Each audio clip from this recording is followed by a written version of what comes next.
one of my favorite comedies of the last, 15 years is Forgetting Sarah Marshall. Oh, I thanks. think it is such a perfect comedy, and I think many comedies come close, or they get halfway there.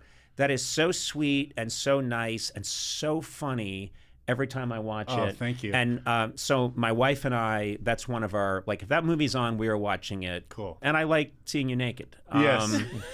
That movie is really honest. I think that's why I wasn't trying to be funny, as crazy as that sounds. I got dumped while I was naked, and so I put that into a movie. Okay, this is what I want to ask you about, because I've always heard that you were 24, I think, when you wrote the screenplay, and that you wrote it very quickly based on a real breakup. Is that true? Yeah, I was dating somebody who was amazing. I was super in love, and they had to go away for a little while, and they came back and called me from the airport and said, "Hey, can I come over?" And as an adolescent young man, I thought that meant we've been apart. I need to have sex. Yeah. So, oh man, she arrived at the house, and I had decided that the way to really kick off this sex, was that I was waiting on the couch, totally naked, posed, comedically. Pose like a woman in a Botticelli painting. Yeah. Or Burt Reynolds. Yes, Ruben Burt Reynolds. Yes. Yeah. I'm going with Botticelli. Yes. Rubens. Yes. You go with your Burt Reynolds. But I will every time.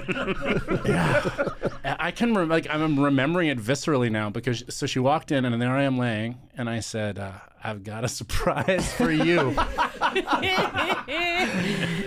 And then she said, "We need to talk." And you are as vulnerable as any mammal can be. Yeah.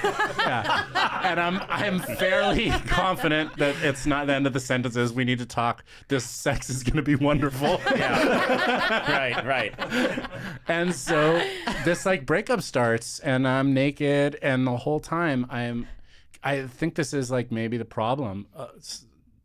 I'm thinking this is so funny. This is going to be amazing when I write it. As it's happening. Wow. You are thinking this is screenwriter's gold. It was absurd. It was absurd what was happening. And then a part that didn't make the movie, I wrote it in, but it was too long when we made it.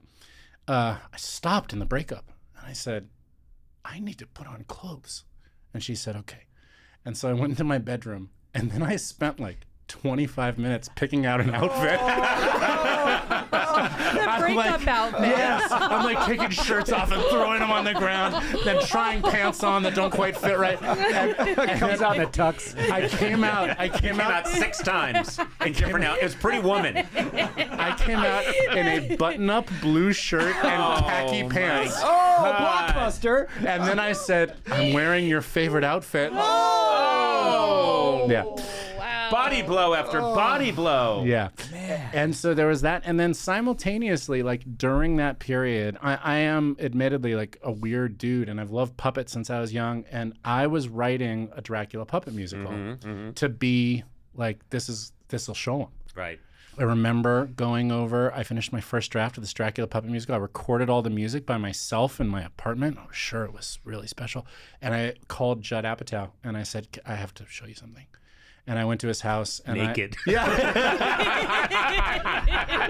Gotta stop doing that. It's not helping. Yeah. I played him the CD, and he listened really patiently. And then he said, "You can't show this to anybody ever." Oh, wow. And and then it just stayed in on the computer. And then years later, when I wrote Forgetting Sarah Marshall, I said, "I'm ending it with this puppet musical, Judd." And he said, "It's your movie. Do it." And everything about that movie is really authentic to who I was. I love the cast so much. Yeah. I mean, I love everybody in the cast. And Mila, who I know personally, she's such a lovely person. She's a life force. She's so fantastic in that film. There's so many things I love about it. And I have to tell you, every time I watch that, I want to see more of the musical. Yeah. Because the music is really good.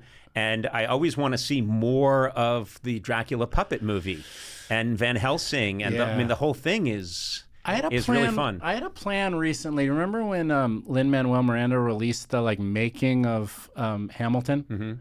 I wanted to do like a kind of a mockumentary of the making of A Taste for Love that showed Peter bringing it to Broadway and like all the behind the scenes. Maybe one day. You should do that. Yeah, it would be fun. That'd be fantastic. So I'm curious, you wrote that movie very quickly, and how soon afterwards did it get made? Did a bunch of years go by, or was No, it got made the next year. Knocked Up came out while I was writing that. And then basically, I think that Judd, when Freaks and Geeks got canceled, had a like kind of Monte Cristo revenge mission. Like I'll show him kind of a recurring theme. You know, you were wrong to cancel the show. I'm going to systematically make these people stars to show you how dumb you are. I think that like really was part of the motivation. Yeah. I think he also felt some responsibility because we were, you know, just out of high school or high school kids who he kind of plucked out, and some people didn't go to school, you know, as a result of doing Freaks and Geeks. So that movie got made like the year after I wrote it.